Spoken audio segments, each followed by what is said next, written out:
Hello बच्चों, कैसे हो आप। आई होप बच्चों आप सभी बहुत अच्छे होंगे। आज मैं आपको क्लास टेंथ में कराने वाला हूँ चैप्टर 1। ठीक है बच्चों, क्लास टेंथ की बुक है मैथमेटिक्स और हम चैप्टर 1 आज पढ़ने वाले हैं, रियल नंबर्स। जैसे कि आपको पता है कि चैप्टर का नाम क्या है, रियल नंबर्स। ठीक है, तो बच्चों बहुत सारे नंबर्स होते हैं, real numbers, composite numbers, irrational numbers, rational numbers, सभी के बारे में हमको पता होना चाहिए। और सभी के बारे में हमको पता होगा, वही हमारा क्या हो जाएगा बच्चों, इंट्रोडक्शन। तो इस चैप्टर को शुरू करने से पहले हम पहले इसका बच्चों इंट्रोडक्शन पढ़ेंगे। इंट्रोडक्शन पढ़ने के बाद फिर मैं आपको एक्सरसाइज कराने वाला हूँ इस चैप्टर की। तो चलिए आइए, इंट्रोडक्शन मैंने आपके लिए तैयार किया हुआ है। तो नंबर्स के बारे में पहले हम सभी चीज़ें जानते हैं, तो ध्यान से देखेंगे सभी। सबसे पहला जो बच्चों नंबर आता है वो आता है हमारा नेचुरल नंबर। जैसे कि आप सभी जानते हो, जब भी हमारी काउंटिंग स्टार्ट हुई थी ना, वो कहाँ से स्टार्ट हुई थी, 1 2 3 4 5। तो एकदम से मतलब मुंह से कैसे निकलता है, 1 2 3 4, एकदम फ्लो में निकलता है। तो जो बच्चों फ्लो में ही निकलता है ना, उसे बोलते हैं नेचुरल नंबर्स। यानी एक नेचुरल मीन्स क्या होता है, प्राकृतिक, प्रकृति द्वारा बनाई हुई गिनतियाँ हैं ये। ठीक है, फिर आता है होल नंबर। होल नंबर्स बच्चों जीरो से स्टार्ट होते हैं, आपको याद रखना है। होल नंबर्स कहाँ से स्टार्ट होते हैं, जीरो से। Zero, 1 2 3 4 5 dash dash. और नेचुरल नंबर कहाँ से स्टार्ट होते हैं, 1 से। बच्चे ने बड़े कंफ्यूज रहते हैं, लेकिन आपको कंफ्यूज नहीं होना। उसके बाद आता है इवन नंबर्स, जो आप बचपन से पढ़ते हुए आए हो बच्चों। 2 4 6 8 बच्चों, जो 2 से डिवाइड हो जाते हैं या 2 के मल्टीपल होते हैं, वो हमारे होते हैं इवन नंबर्स। ओड नंबर्स इसका अपोजिट कर दो, जो 2 के टेबल से डिवाइड नहीं होते, सॉरी जो 2 से डिवाइड नहीं होते। अब देखो 5 है, 2 से डिवाइड नहीं होगा। 9 भी 2 से डिवाइड नहीं होगा। तो ये हमारे क्या होगा, ये हमारे हो गए ओड नंबर्स। आई होप बच्चों आपको समझ में आ रहा होगा। बहुत ही बेहतरीन तरीके से मैं आपको आज की क्लास कराने वाला हूँ। उसके बाद आता है इंटीजर्स। जब भी आपसे कोई पूछे ना कि इंटीजर्स क्या होता है, तो उसको बोलना है कि भाई बीच में होती है बिल्कुल जीरो, और हम बिल्कुल राइट में देखेंगे तो पॉजिटिव इंटीजर चलेंगे, यानी प्लस वाले। 1 2 3 4 5, ये क्या है, पॉजिटिव इंटीजर है। और जीरो के जब हम लेफ्ट में देखेंगे तो ये होंगे नेगेटिव इंटीजर, -1 -2 -3। और ये डैश डैश करके चलता रहेगा। तो इंटीजर में हमने क्या सीखा, बीच में जीरो आती है, राइट में आते हैं पॉजिटिव इंटीजर, लेफ्ट में आते हैं नेगेटिव इंटीजर। उसके बाद देखो दोनों को मैंने अलग अलग लिख कर ही बताया है। नेगेटिव इंटीजर मीन्स माइनस वाले इंटीजर बच्चों, माइनस वाली डिजिट जो होती है, -1 -2 -3 -4, ये हमारे नेगेटिव इंटीजर हो जाते हैं। फिर आता है पॉजिटिव इंटीजर, 1 2 3 4 डैश डैश कर दो। मीन्स कहने का मतलब है बच्चों, जो प्लस वाले डिजिट होती है उसे बोलते हैं पॉजिटिव इंटीजर। अब एक हमारे पास आता है प्राइम नंबर्स। प्राइम नंबर्स क्या होते हैं, अब ये देखेंगे ध्यान से। Divide by 1 and it self only. यानी क्या कह रहे हैं बच्चों, सुनो ध्यान से। डिवाइड बाय 1, या तो 1 से डिवाइड हो, या फिर इट सेल्फ ओनली, या फिर खुद से डिवाइड हो।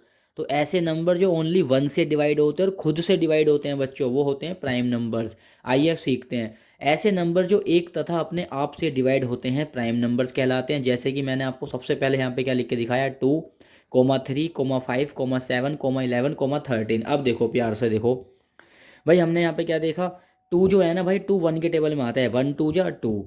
और 2 1 जा 2, तो कहने का मतलब है 2 1 के टेबल में भी आ रहा है, 1 2 जा 2, 2 अपने टेबल में भी आ रहा है, 2 1 जा 2। तो यानी हमने यहाँ पे क्या सीखा कि टू ना सिर्फ दो नंबर के टेबल में आ रहा है, एक तो अपने में और एक 1 के टेबल में। तो ऐसे नंबर बच्चों जो अपने ही टेबल में आए और 1 के टेबल में आए, जो अपना फैक्टर और 1 का फैक्टर हो, वही हमारे क्या होते हैं, प्राइम नंबर। याद रखना।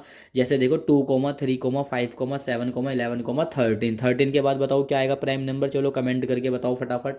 क्या होगा प्राइम नंबर 13 के बाद, 14 नहीं होगा, 15 नहीं होगा, 15 नहीं होगा, 17 होगा। सीधा क्या होगा, 17।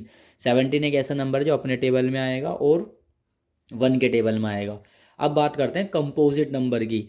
Divide by 1 it self and other numbers. कहने का मतलब है बच्चों, ये हमसे बोल रहा है कि 1 से भी डिवाइड होगा, इट सेल्फ खुद से भी डिवाइड होगा, और अदर नंबर से भी डिवाइड होगा। वो हमारा क्या होगा, कंपोजिट नंबर। प्राइम नंबर की खासियत क्या है, ओनली बच्चों 1 से डिवाइड होगा और अपने आप से डिवाइड होगा, अदर नंबर से डिवाइड नहीं होगा। लेकिन ये अदर नंबर से भी डिवाइड होगा।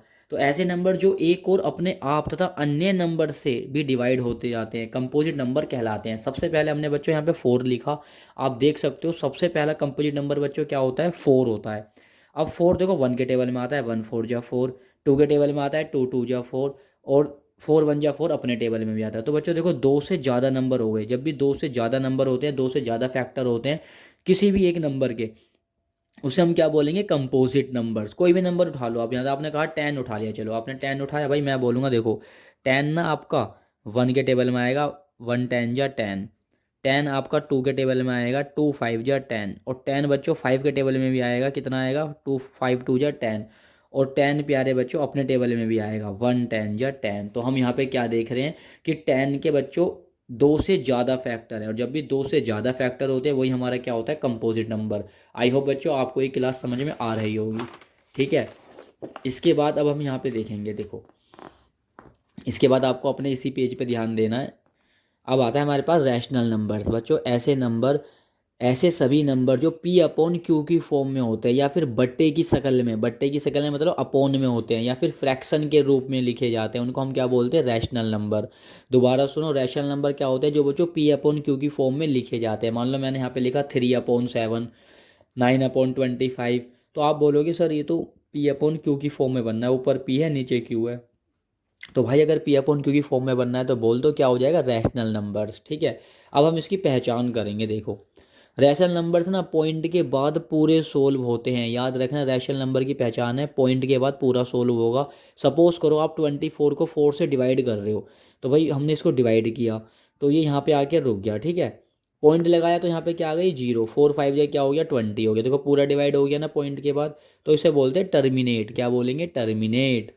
कैसा एक्सपेंशन है बच्चों, ये टर्मिनेट एक्सपेंशन है, टर्मिनेट डेसिमल एक्सपेंशन है ये। कोई नंबर आप डिवाइड कर रहे हो, वो पॉइंट के बाद पूरा डिवाइड हो जाता है, कंप्लीट डिवाइड हो जाता है, तो उसे डेसिमल एक्सपेंशन बोलते हैं, और इस चीज़ को टर्मिनेट बोलते हैं। अगर ये पूरा डिवाइड नहीं होता, डिवाइड चलती ही जाती, तो बच्चों ये हो जाता नॉन टर्मिनेटिंग। अब देखो पहचान, रैशनल नंबर्स पॉइंट के बाद या आगे चलकर रिपीट होने लगता है। अब आपने एक नंबर को ना डिवाइड किया 10 को 3 से, हम क्या देख रहे हैं, 3 3 आए जा रहा है, आए जा रहा है। देखो 3 3 जा 9, फिर से 3 3 जा 9, फिर से 3 3 जा 9, है ना। ये तो यहाँ पे 3 3 आए जा रहा है। तो अब ये एक कैसा रैशनल नंबर है, पूरा डिवाइड नहीं हुआ, इसलिए अब ये कैसा रेशनल नंबर है बच्चों, नॉन टर्मिनेटिंग। पूरा डिवाइड होगा तो टर्मिनेटिंग, पूरा डिवाइड नहीं होगा तो प्यारे बच्चों non terminating. But repeating, repeating क्यों है, क्योंकि एक ही नंबर बार बार आया जा रहा है, 3 3 3 3 3। अब जब एक ही नंबर बार बार आता है तो बच्चों उसके ऊपर हम ऐसे बार लगा देते हैं। आई होप आपको समझ में आ रहा होगा, ठीक है। तो बच्चों ये क्या हो गया, नॉट टर्मिनेटिंग बट रिपीटिंग, ठीक है जी। तो रैशनल नंबर अच्छे से आपको समझ में आ गया। अब हम बात करेंगे इरेशनल नंबर की। चलिए भाई यहाँ देखिए, इरेशनल नंबर्स बच्चों ना तो ये पूरी तरह कटते हैं और ना ही रिपीट होते हैं। नॉन टर्मिनेटिंग, नॉन रिपीटिंग, ना नॉन टर्मिनेटिंग और नॉन रिपीटिंग बच्चों, ये रिपीट भी नहीं होते। जैसे इससे पहले वाले में जब आप डिवाइड करो 3 3 3 3 आए जा रहा था, लेकिन बच्चों यहाँ पे देखना, एक मैं नंबर लिख के दिखा रहा हूँ 43.827472 9, ये रिपीट नहीं हो रहा। रिपीट का मतलब है अगर यहाँ पे 7 4 है ना, तो 7 4 7 4 7 4 ऐसे नहीं आ रहा है, बार बार नहीं आ रहा ना, तो इसलिए क्या है, इरेशनल नंबर है। और नॉन रिपीटिंग, रिपीट भी नहीं हो रहा है। पाई का मान आपने पढ़ा होगा बच्चों, पाई की वैल्यू 22/7 होती है, ये एक इरेशनल नंबर है। जितने भी √2 √3 √5 √7, ये जितने भी रूट वाले जो होते हैं, ये सभी क्या होते हैं, इनका कंप्लीट रूट नहीं आता है। देखो √2 √3 √5 √7 को आप सोल्व नहीं कर सकते, लेकिन जैसे ही मैं आपको √9 दूंगा ना, आप बोलोगे सर √9 को ना 3 × 3 लिख सकते हैं, और रूट में से एक 3 बाहर आ जाएगा, और नीचे 1 लगा के पी अपॉन क्यू की फॉर्म में बनाएंगे, तो ये तो रेशनल हो जाएगा। भाई सही बात है, ये तो रेशनल हो जाएगा, ये रेशनल है। लेकिन जिनका रूट नहीं निकल पाता इस तरीके से, वो क्या होता है, इरेशनल। जिनका कंप्लीट रूट नहीं हो पाता है वो इरेशनल होता है। आई होप बच्चों आपको समझ में आ गया होगा। हम बात करेंगे रियल नंबर्स की, ठीक है। रियल नंबर्स, रैशनल और इरेशनल नंबर्स को मिलाकर रियल नंबर्स बनता है, ठीक है भाई। आपके सभी रैशनल और सभी इरेशनल नंबर को मिला दो तो क्या बनता है, रियल नंबर्स। या फिर हम ऐसे कह सकते हैं कि रैशनल नंबर इरेशनल नंबर दोनों ही रियल नंबर्स के अंदर आते हैं। समझने के लिए रैशनल प्लस इरेशनल करेंगे तो इक्वल में क्या आ जाएगा, real numbers. Total number real number होते हैं, जितने भी बच्चों नंबर है ना, सभी नंबर रियल नंबर होते हैं। 25 के नीचे एक लगाने पर 25/1 पी अपॉन क्यू या पी अपॉन क्यू की फॉर्म में बन जाता है, तथा रेशनल नंबर्स बन जाता है, और फिर रियल नंबर्स भी कहलाता है, क्योंकि रेशनल नंबर ना रियल नंबर्स के अंदर ही आता है। आई होप बच्चों आज का इंट्रोडक्शन आपको समझ में आ गया होगा।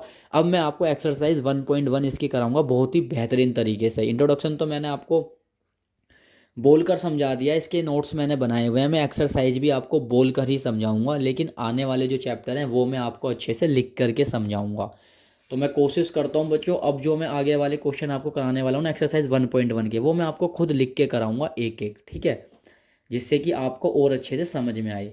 इंट्रोडक्शन मैंने पहले से लिखा हुआ था, इसलिए मैंने आपको ये बोल कर ही समझा दिया। अगर आपको समझ में आया तो बच्चों वीडियो को ना आप शेयर कर दीजिए और इस पर कमेंट कीजिए। ऐसे ही मैं आपको पूरी एनसीईआरटी मैथ की बुक बहुत ही बेहतरीन तरीके से कराने वाला हूँ। तो बच्चों मिलते हैं नेक्स्ट वीडियो में इंपॉर्टेंट कंसेप्ट के साथ, इंपॉर्टेंट एक्सरसाइज के साथ, चैप्टर 1 के साथ, रियल नंबर के साथ और जर्नी ऑफ स्टडी के साथ।